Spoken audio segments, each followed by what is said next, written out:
در یک حدیث پیغمبر خدا گفتن شرار الناس شرار العلماء فی الناس.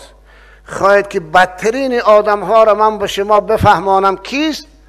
بدترین علما در بین مردمان است.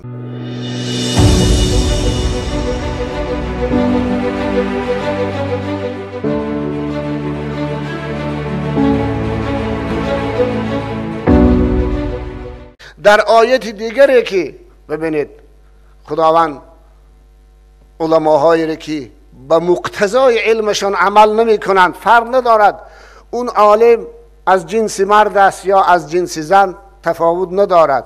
وقتی که خواند و فهمید به خوانده و فهمیدش عمل نمی کند، خداوند تشبیهش می کند به چی؟ به حتی اولاغ. بسم الله الرحمن الرحیم مثل الذین حملوا التوراة ثم لم يحملوها كمثل الحمار يحمل اسفارا.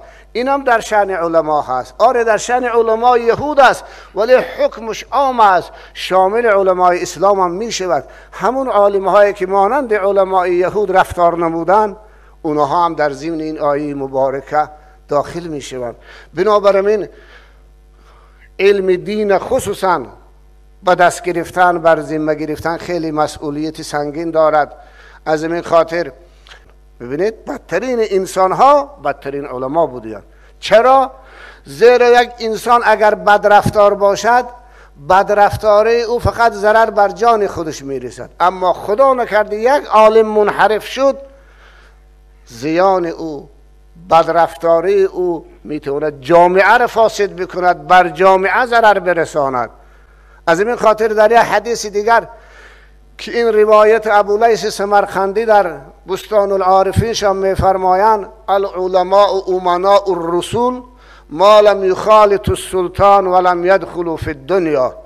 عالم ها امانت نگهدار انبیا هستند مادامی که اونها حاکم پرست و دنیا پرست نباشند. فاذا خالطوا السلطان و دخلوا فی الدنیا فاعتزلوهم فقد خانوا الرسل فاعتزلوهم واحذروهم.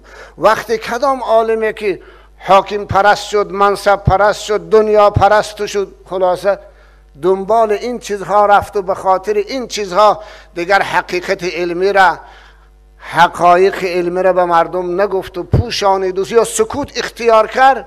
ببینید سکوت اختیار کردنم در جایی که یک حقیقت علمی را باید بگوید، اینم معنای خیانت کردنی در دین است. فقط خان الرسل، این طایفه عالم ها خیانت بر پیغمبران خدا کردند. فاعتزلوهم واحذروهم. بنابراین رسول اکرم گفتن امت از این طایفه علما شما خودتان کنار گیرید و از شر اونها، فتنه اونها خودتان احتیاط نمایید.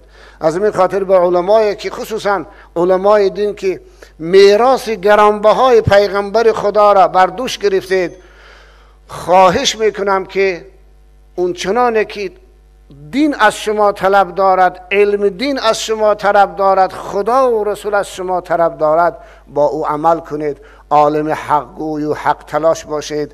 و چنانه که در مقام شهادت گفتن بهترین جهاد پیغمبر خدا گفتن گفتن سخن حق است و افضل ترین شهید بعد از حضرت امیر حمزه که افضل الشهدا است، همون شهدا است که به خاطر گفتن سخن حق در راه خدا شهید می شود. و السلام علیکم و رحمت الله و برکاته.